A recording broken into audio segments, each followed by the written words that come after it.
Hello joyful viewers, and welcome to today's Good People Good Works, where we are once again visiting with British journalist and environmentalist Chantal Cooke, who in 2002 co-founded Passion for the Planet, a UK-based radio station that is dedicated to helping listeners pursue greener, healthier and more fulfilling lifestyles. I'm Chantal Cooke and this is Passion for the Planet. The London Leaders programme brings together leading civic figures of diverse backgrounds to advise the Mayor of London, England, on various important issues concerning the city. In 2009, Chantal Cooke was appointed a London leader in sustainability due to her experience in promoting green living.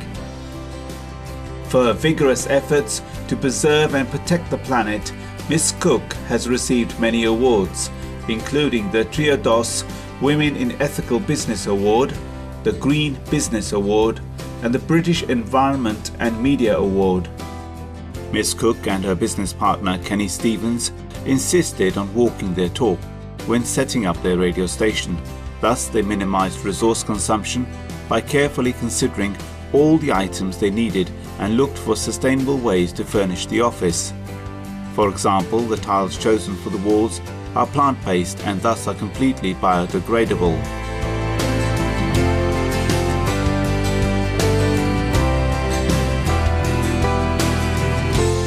We obviously put lots and lots of things in place right from the beginning. So as an example, a lot of this office has got recycled furniture in it. We didn't go out and buy lots of new things. We ran saying to people, have you got office chairs and have you got this and so on. And then and my mother was great. She was working at Chelsea Harbour at the time and we got lots of fabric samples from companies that were throwing out old samples of fabric. And she sat there with a sewing machine and so on. And we made covers for the chairs and for the sofas and things like that. And I think, personally, they've got a bit more personality than if we just bought something from somewhere.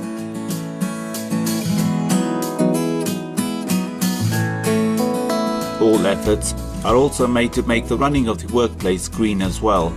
Paper and envelopes used at the station are made of recycled materials. The staff are asked to turn off their computers at night and the waste created is dealt with in an earth-friendly manner.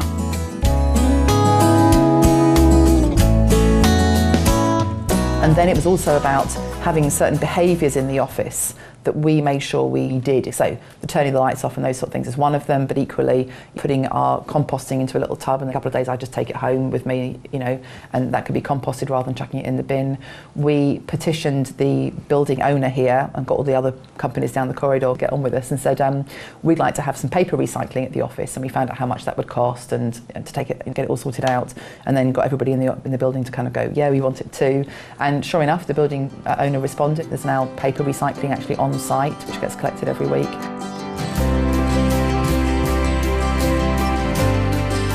Participating in London Leaders programme inspired Chantal Cooke to create an initiative to touch the lives of her fellow city residents called Munch Less Meat.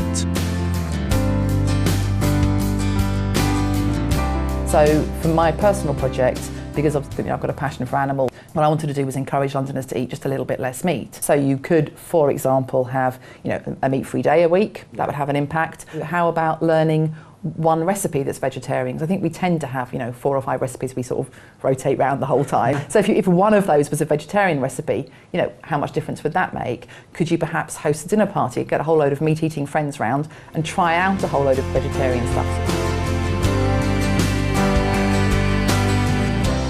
Ms. Cooke has developed a delightful website that provides many suggestions on ways one can reduce or end their meat consumption. Posted on the site are useful facts such as of all diets, the organic vegan diet is the one with the smallest environmental impact.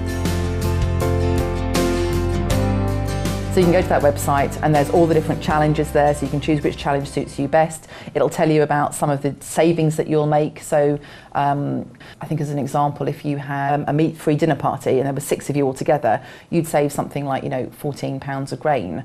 So that grain could actually be used to feed somebody else. So I know you're not physically going, oh, here's £14 and we'll hand it over, but it's about showing you that actually it's about saving grain that could feed people in the developing world. Perhaps it's about saving water. Could even be about saving fossil fuels and things like that. So each little thing you do has an impact. She has also challenged all the restaurants in London to offer at least 2 vegetarian menu options to encourage diners to try vegetarian food. When we return, we will continue our intriguing interview with Ms. Cooke. Please stay tuned to Supreme Master Television.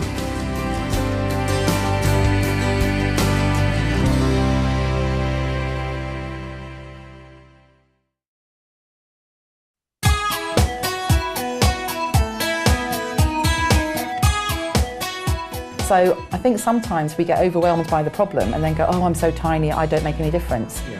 Everything, absolutely everything makes a difference. And the most important thing is to start somewhere.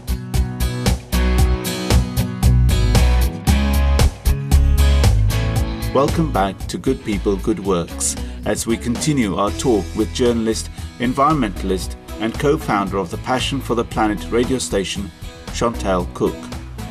For as long as she can remember, Miss Cooke has loved animals, and after a sudden realization during her teen years, she decided to stop eating meat.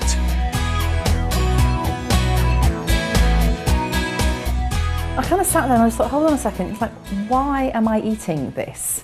And actually, if you really push it through to its logical conclusion, if I can eat a cow, well, why couldn't I eat a pussycat? Right? And the idea of eating a pussycat is just like, whoa, that's just, you wouldn't do that. And actually, if I can eat a pussycat, why am I not allowed to eat you?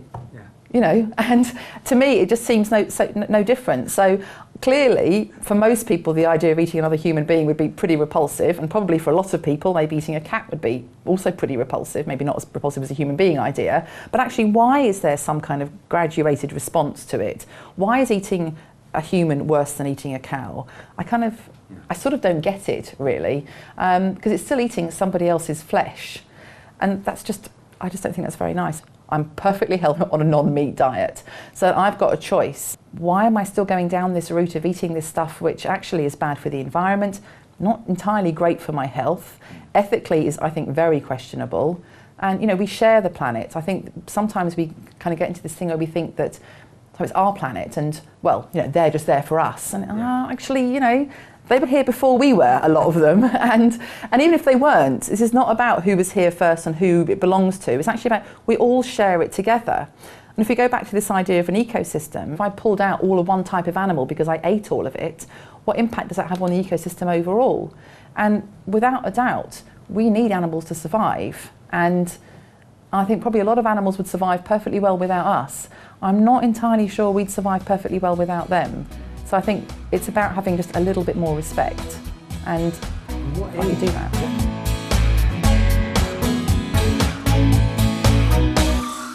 Wherever she goes, Chantal Cooke seeks to inform others about the benefits of a meat-free lifestyle, including when she goes out for dinner with friends. That's an opportunity to tell somebody about, what I believe and why I believe it. The point is you're having that conversation, you're hopefully inspiring people. And, even those people aren't pushes on. Give them time and they hear it more and more often and more people start to do it. They'll go, well, actually, yeah, that vegetable bake does sound quite nice, actually. Maybe I'll try that. It just takes time. So I think my advice would be, don't get disheartened. Don't sit there and think you've got no power. You've got massive power. And remember, everything starts somewhere, so be that start. Part of leading a lifestyle that respects animals is doing research to ensure that the items we purchase, such as clothes, shoes and personal care products, do not involve cruelty to them in their production. Chantal Cooke believes that improved labelling on products could help consumers make humane and more informed choices. I think more information would be good, and I think sometimes actually it would be really nice, in fact, if you were allowed to kind of put the negative stuff on there. So as an example, when we look at things like cosmetics and household products, most people assume that they're not tested on animals. Actually, the vast majority of them are tested on animals, and if it doesn't say it's not, you can be pretty sure it has been tested on an animal. So actually, how about having on the back of all the clothes saying, has been tested on animals? Because I tell you, that would make quite a difference. So I think more labelling would absolutely be a good thing. What can each of us do to help preserve our precious planet? Miss Cooke provides her thoughts on an approach all of us can take to help care for our one and only home.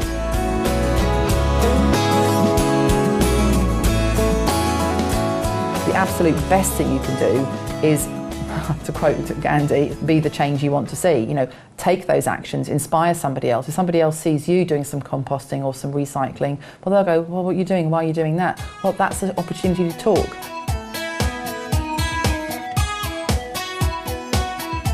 Many thanks Chantal Cooke for starting the Munch Less Meat initiative and spreading constructive information on green living through Passion for the Planet Radio.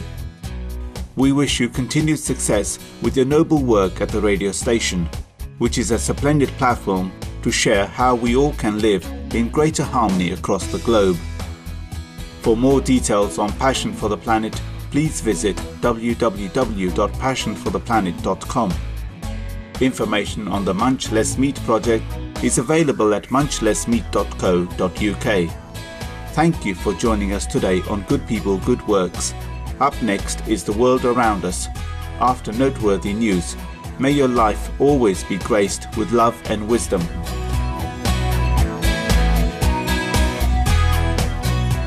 For more details, please see www.suprememastertv.com/GPGW.